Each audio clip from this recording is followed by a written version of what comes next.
Shalom, apa kabar? Jumpa lagi dengan saya, Herlina Tambunan, dalam channel Work-Life Balance. Saya berdoa agar sahabat-sahabat saya semua dalam keadaan sehat, sejahtera, bahagia, damai di dalam lindungan Tuhan. Amin. Pada saat ini, sering sekali kita mendengar cerita ada kawin kontrak, yaitu kawin dengan jangka waktu tertentu atau dengan maksud tertentu. Kemudian ada juga kawin siri, ada kawin poligami, dan kawin sesama jenis. Apakah sebenarnya perkawinan itu atau pernikahan itu? Di dalam Wikipedia disebutkan bahwa pernikahan adalah upacara pengikatan janji nikah yang dirayakan atau dilaksanakan oleh dua orang dengan maksud meresmikan ikatan perkawinan secara agama, norma hukum, dan norma sosial. Upacara pernikahan memiliki banyak ragam dan variasi menurut tradisi suku bangsa, agama, budaya, dan kelas sosial. Jadi apabila kita ringkaskan, maka perkawinan menurut Wikipedia menyangkut upacara pengikatan janji, yaitu janji nikah antara dua orang, tetapi tidak disebutkan antara dua orang yang berlawanan jenis. Kemudian dikatakan juga bahwa secara hukum, secara agama, dan sosial sudah resmi. Ada dua lembaga yang dibentuk dan diresmikan oleh Tuhan sebelum jatuh manusia ke dalam dosa. Kedua lembaga itu, yang pertama adalah lembaga hari Sabat dan lembaga perkawinan. Lalu, apa kata Alkitab mengenai pernikahan? Mari kita baca ayat-ayat di dalam Alkitab mengenai pernikahan. Terdapat di dalam Kejadian 2 ayat 21 sampai 23. Di sana dikatakan, lalu Tuhan Allah membuat manusia itu tidur nyenyak. Ketika ia tidur, Tuhan Allah mengambil salah satu rusuk daripadanya, lalu menutup tempat itu dengan daging. Dan dari rusuk yang diambil Tuhan Allah dari manusia itu, dibangunnyalah seorang perempuan, lalu dibawanya kepada manusia itu. Lalu berkatalah manusia itu, inilah dia, tulang dari tulangku dan daging dari dagingku. Ia akan dinamai perempuan sebab ia diambil dari laki-laki. Jadi yang pertama, siapakah yang menciptakan pernikahan? Siapakah yang membentuk pernikahan yang pertama kali? Jawabnya adalah Tuhan yang membentuk pernikahan pertama kali di Taman Eden, yaitu pengantinnya adalah Adam dan Hawa. Yang kedua adalah perkawinan itu harus antara laki-laki dan perempuan. Ayatnya terdapat di dalam Kejadian 1 ayat 27 dan 28 yang berbunyi sebagai berikut. Kejadian 1 ayat 27, maka Allah menciptakan manusia itu menurut gambarnya, menurut gambar Allah diciptakannya dia, laki-laki dan perempuan diciptakannya mereka. Allah memberkati mereka, lalu Allah berfirman kepada mereka, beranak cuculah dan bertambah banyaklah, penuhilah bumi, dan taklukkanlah itu. Berkuasalah atas ikan-ikan di laut dan burung-burung di udara dan atas segala binatang yang merayap di bumi. Artinya, Allah menghendaki bahwa perkawinan itu terjadi antara laki-laki dan perempuan. Allah tidak menghendaki perkawinan sesama jenis. Itu ayatnya terdapat di dalam Rom 1 ayat 26 dan 27, berbunyi sebagai berikut. Karena itu Allah menyerahkan mereka kepada hawa nafsu yang memalukan, sebab istri-istri mereka menggantikan persetubuhan yang wajar dengan yang tak wajar. Ayat 27, demikian juga suami-suami meninggalkan persetubuhan yang wajar dengan istri mereka dan menyala-nyala dalam berahi mereka seorang terhadap yang lain, sehingga mereka melakukan kemesuman laki-laki dengan laki-laki, dan karena itu mereka menerima dalam diri mereka balasan yang setimpal untuk kesesatan mereka. Jadi, saudara-saudaraku, hati-hati.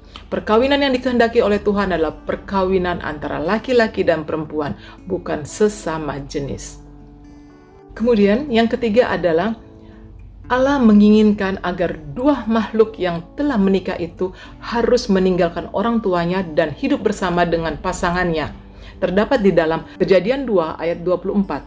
Sebab itu seorang laki-laki akan meninggalkan ayahnya dan ibunya dan bersatu dengan istrinya sehingga keduanya menjadi satu daging. Di dalam Rumah Tangga Advent halaman 121 dikatakan, Allah menjadikan seorang wanita dari seorang pria menjadi teman dan penolong yang sejodoh dengan dia, menjadi sedaging dengan dia untuk menggembirakan dan memberanikan hati serta memberkati dia. Pada dasarnya, ia menjadi penolong yang kuat bagi wanita itu. Semua orang yang memasuki ikatan perkawinan dengan maksud yang suci, maka suami hendak memperoleh cinta kasih yang murni dari seorang wanita. Seorang istri akan menghaluskan dan memperbaiki tabiat suaminya, serta memberikan kesempurnaan kepada tabiatnya dan menggenapi maksud Allah bagi mereka itu. Jadi artinya, apabila kita sudah menikah, kita harus hidup bersama dengan pasangan kita, suami dan istri. Karena mereka harus bergaul lebih dalam.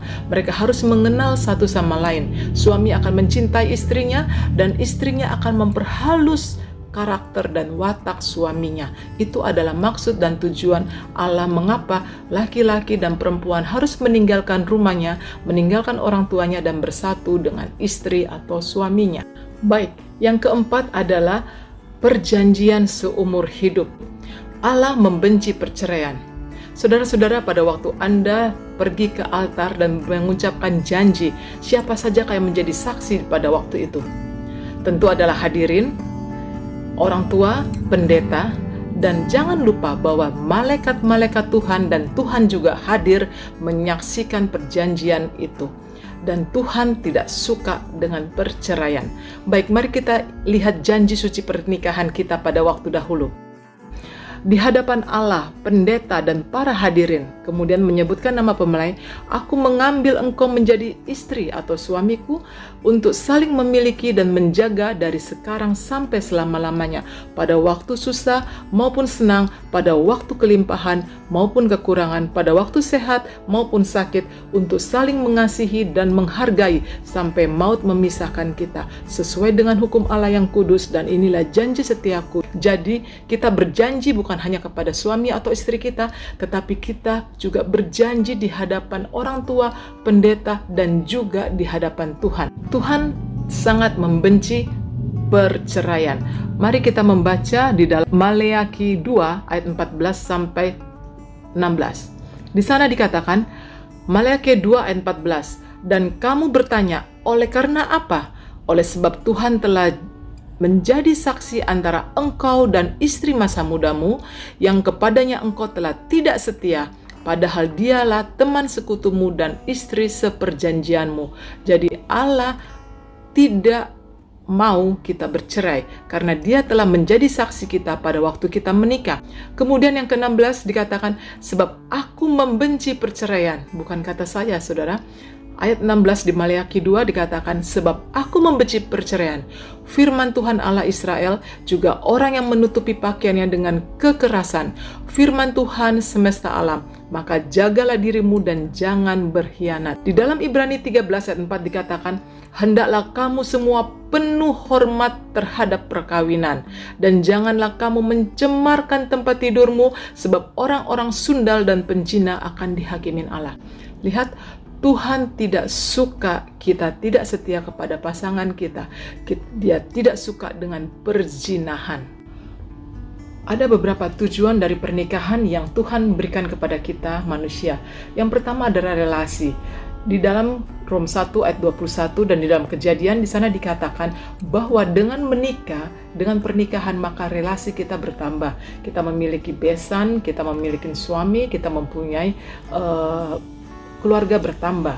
Kemudian yang kedua adalah saling melengkapi. Saling melengkapi terdapat di dalam juga di dalam Alkitab. Di sana dikatakan bahwa laki-laki akan mencintai, menghormati istrinya, dan istri akan melembutkan tabiat dari suaminya. Kekurangan suami dilengkapi oleh kelebihan istri, dan kekurangan istri akan dilengkapi oleh kelebihan suami. Kemudian rekreasi. Tujuan pernikahan Kristen selanjutnya adalah untuk saling menikmati kesenangan dan kebahagiaan atau rekreasi pernikahan yang dirancang Allah untuk tujuan kesenangan dan kepuasan bagi sepasang pria dan wanita dalam ikatan suci. Hal ini terdapat di dalam Kejadian 1 ayat 27, yaitu bahwa seks itu adalah hal yang suci. Oleh karena itu, seperti dikatakan dalam Ibrani tadi, jangan kita mencemari tempat tidur kita. Kemudian mendapat keturunan. Dikatakan di dalam Kejadian 1 ayat 28 bahwa pernikahan ini Tuhan berkati dan Tuhan akan memberikan keturunan, dan manusia disuruh memenuhi bumi ini. Jadi itulah beberapa tujuan Tuhan untuk pernikahan. Sahabatku, Mungkin saat ini rumah tanggamu sedang dalam keadaan badai. Mungkin sedang ada persoalan yang Anda hadapi. Mungkin hubungan antara suami dan istri tidak harmonis, hubungan antara Anda dan mertua tidak harmonis, atau hubungan Anda dengan anak Anda tidak harmonis. Saya mau kasih tahu, datanglah kepada Tuhan Yesus yang menciptakan rumah tangga, yang membentuk rumah tangga, yang memberkati rumah tangga. Jangan biarkan setan merusak rumah tanggamu. Jangan membiarkan setan menghancurkan rumah tanggamu. Tidak ada masalah yang sangat besar di hadapan Tuhan. Datanglah kepada Yesus, mohon pengampunannya, mohon petunjuknya agar diberi petunjuk apa yang harus Anda lakukan. Selamatkanlah keluarga Anda, agar pada waktunya nanti kita dapat bersama-sama dengan seluruh anggota keluarga kita menuju surga yang indah. Saya mau membacakan syair sebuah lagu yang Anda akan dengar sebentar lagi, yaitu Lingkaran Rumah Tangga. Apakah rumah tanggamu tetap selalu bersatu dalam perjalanan hidup menuju dunia baru? Tetap utuhkah lingkaran rumah tanggamu nanti dalam negeri yang mulia di rumah, di surga? Janganlah ada yang hilang dari yang kau kasihi, agar semua berkumpul di rumahku kelak nanti. Saudaraku, baiklah, jadikanlah Tuhan di dalam rumah tanggamu sebagai pemimpin, agar seluruh anggota keluargamu, lingkaran keluargamu dapat bersama-sama ke dalam surga. Saya berdoa untuk semua sahabat-sahabatku yang menonton video ini agar memiliki rumah tangga yang berbahagia, rumah tangga yang takut Tuhan, rumah tangga yang sehat, sejahtera, damai ada di dalam rumah tangga itu, dan selalu mengandalkan Tuhan. Kiranya Tuhan memberkati kita semua. Amin.